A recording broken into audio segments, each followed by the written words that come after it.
You know, AM radio had a tremendous amount of muscle within the recording industry in the 50s and 60s, being the primary conduit for the propagation of popular music and popular music culture. AM radio disc jockeys and program managers had the godlike power, based solely upon the program choices that they made, to make or break a recording. Besides the frequency of play of any particular record, they also had the option of playing the usually less promoted and less desirable B-side of a record, and occasionally they did exactly that, sometimes out of pure curiosity, but other times with the acknowledgement that the B-side was actually a good play and could capture audience share and the ears to listen to ads, which is, of course, what the radio business is all about. You may have seen the 1996 Tom Hanks movie called That Thing You Do, a tale of a garage band that skyrocketed to fame on a single song in the span of just a few months, and then found themselves disbanded just as fast. The following is the story of just such a phenomenon. A band who rode a hastily improvised B-side to practically instant fame. And it contained an unforgettable hook that ended up propelling it to the number 2 spot in the Billboard Top 100, only to find their fame evaporating in the span of a few months.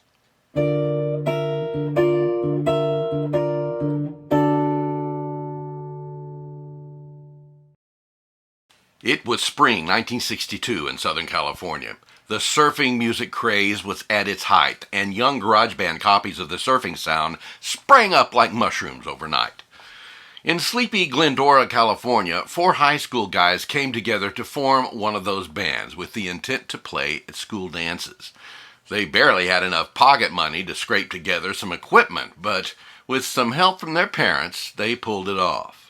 Starting with their first gig in a gymnasium under a basketball goal and calling themselves the Safaris, the band's popularity grew, and before long, guitarist Bob Berryhill's former scoutmaster named Dale Smallin agreed to help them out and agreed to manage the group. Besides providing them a place to practice, he began booking them to some teen events, and they began to gain popularity.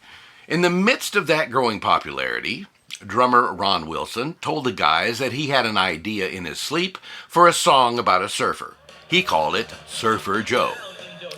Dale liked the song and knew of the recording studio in Cucamonga, California that had been used by the Chantays in early 1962 to record the top 10 instrumental hit Pipeline. So he contacted Paul Buff, the owner and chief engineer of PAL Recording Studio, to set up a session date. On December 3rd, 1962, the guys, armed with a $150 check to the studio from Bob's mom, piled into a station wagon with his dad at the wheel for the 30-minute drive to Cucamonga.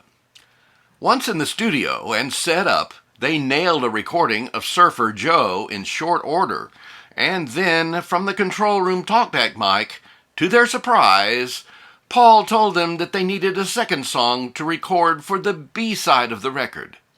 The guys froze. We don't have another song. Not only had they not considered recording a B-side, they had no song of their own to use for it, and they were running out of studio time. And they didn't want the same song on both sides. It was improvise time. Ron, the drummer, who was not even old enough to drive yet, played snare drum in the high school marching band and whipped up a fast rendition of one of his marching cadences. They improvised instrumental parts to fit it, and after 3 run-throughs they had enough to call it a song and had put take 3 on tape, but it needed a title and it needed an intro. The title Switchblade came up from the guitarist Jim, who took a knife out of his pocket, clicked it open on the mic, and said, "Switchblade," in a high voice, but Paul nixed that immediately because the click of a knife opening was really not going to translate well on a recording.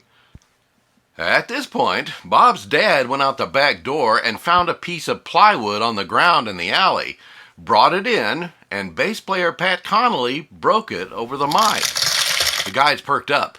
"Hey, that sounds like a surfboard breaking."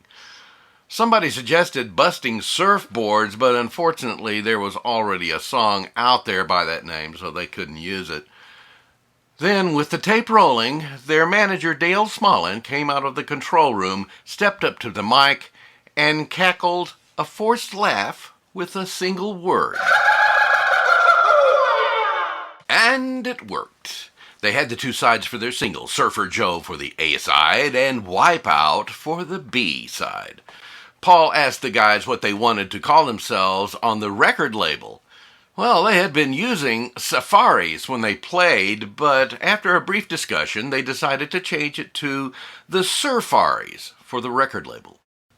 Commercial reaction to Surfer Joe was mediocre at best, but the B-side, Wipeout, began getting audience attention when it was picked up by the Princess label and was sent to DJ Johnny Hyde, who debuted Wipeout on his Make It or Break It show. One thing led to another, as they say, and not only did the humble B-side begin getting more attention than the A-side, but Dot Records also picked up Wipeout and made it the A-side for national distribution. The Surfaris were now officially on the Fame rocket, and at this point, by most accounts, they also added sax player Jim Pash. They even had an album made, although after they recorded all of the songs on it, the songs that ended up being on the distributed album, for the most part, were not their recordings. They sued for reimbursement and fraud, and ended up winning the suit. By September of 1963, the Surfaris found themselves caught up in the whirlwind of promotional appearances, even getting gigs on tour as an opening act for big names like the Beach Boys and Roy Orbison, but it wasn't to last but a few months. By late 1963, the British invasion had begun, and by '64, the surf music craze began to fall out of favor, shutting down virtually all surfing bands, including the Surfaris, and pushing even the powerhouse, the Beach Boys, into a new musical direction. Wipeout carried on, though, as a staple of garage bands and was a certified hit. The single spent a grand total of 30 weeks on the Billboard Hot 100 chart and eventually sold somewhere around 700,000 copies in the U.S. The opening cackle and drum solo are now an indelible part of early 60s surf music lore. I hope that you enjoyed this video, and if so, please click that like button, will you? And leave me a comment.